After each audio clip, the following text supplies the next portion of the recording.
Grabe, ang bait pala nila sa personal. Hindi ko in-expect yun. Sobrang down to earth ng dalawa. Eto ang panayam mula sa isang fan. 3 taon na ang magkasintahang Donnie at Belle, at kahit gaano pa katagal ang kanilang relasyon, ang kanilang mga mata ay hindi pa rin mapigil ang kumikislap sa tuwa tuwing magkasama sila.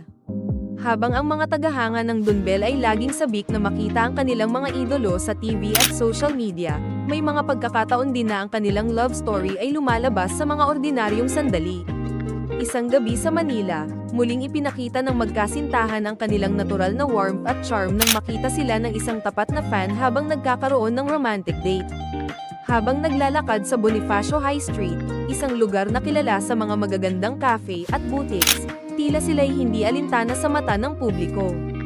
Ang magkasintahan ay nagsimulang maglakad ng magkasabay, habang ang kanilang mga mata ay puno ng kaligayahan, at ang kanilang mga ngiti ay natural at tapat.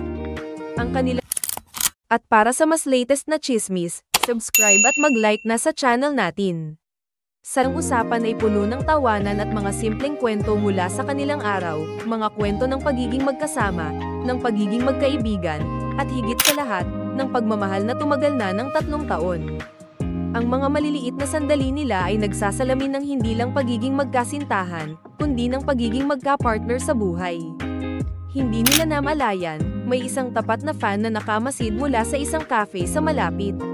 Si Ana, isang long-time fan ng Dunbel, ay abala sa paghihintay ng kanyang order nang mapansin niyang may isang magkasintahan na magkasama, naglalakad at tila wala ng ibang tao sa paligid. Nang mapansin niyang si Donnie at Belle pala iyon, ang puso ni Ana ay mabilis na tumibok. Sila na nga, bulong niya sa sarili habang pilit na pinipigilan ang kilig. Hindi siya makapaniwala na ang mga idolo niyang madalas niyang sinusubaybayan sa social media ay naroroon, sa harap mismo ng kanyang mga mata. Baka nga sila na nga, ulit niya sa sarili habang kinukuha ang kanyang cellphone. Subalit, nagdadalawang isip siya kung lalapitan ba ang magkasintahan. Baka maistorbo ko sila, baka magalit sila, sabi niya sa isip, ngunit hindi na siya nakapaghintay. Wala na, hindi ko kayang palampasin to, ang sigaw ng kanyang puso. Habang papalapit siya kay Donnie at Belle, nakita ni Belle ang isang babaeng naglalakad patungo sa kanila. Donnie, parang may fan yata tayo, sabi ni Belle, sabay tingin sa kanyang kadate. Agad naman nagbiro si Donnie, siguro naman gusto lang magpa-picture. At walang anumang pag-aalinlangan, ngumiti sila ng maluwang at nag-welcome sa fan.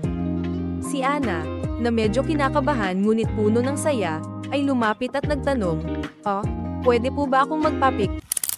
At para sa mas latest na chismis, subscribe at mag-like na sa channel natin. Super fan po kasi ako nyo, Dunbel.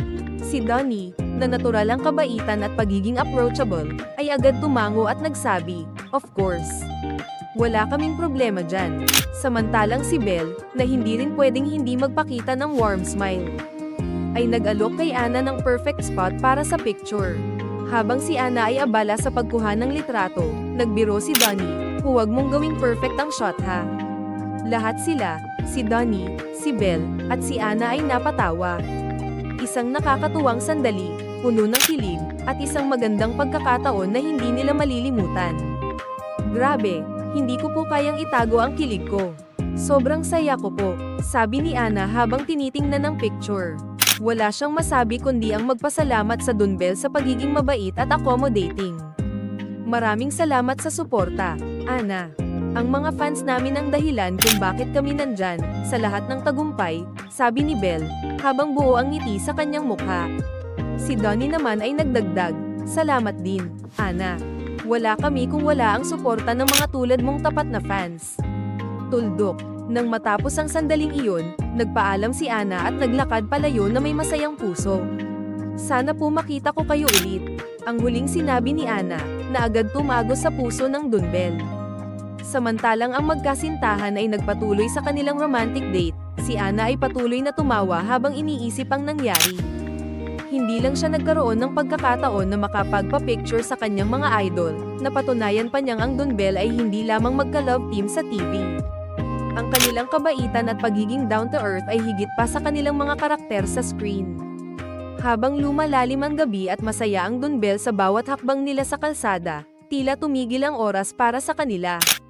Sa bawat taon na magkasama tayo, hindi lang tayo magkasintahan, Belle, sabi ni Donnie habang hawak ang kamay ng kanyang mahal. Mas lalo kitang nakikilala at mas lalo akong natututo.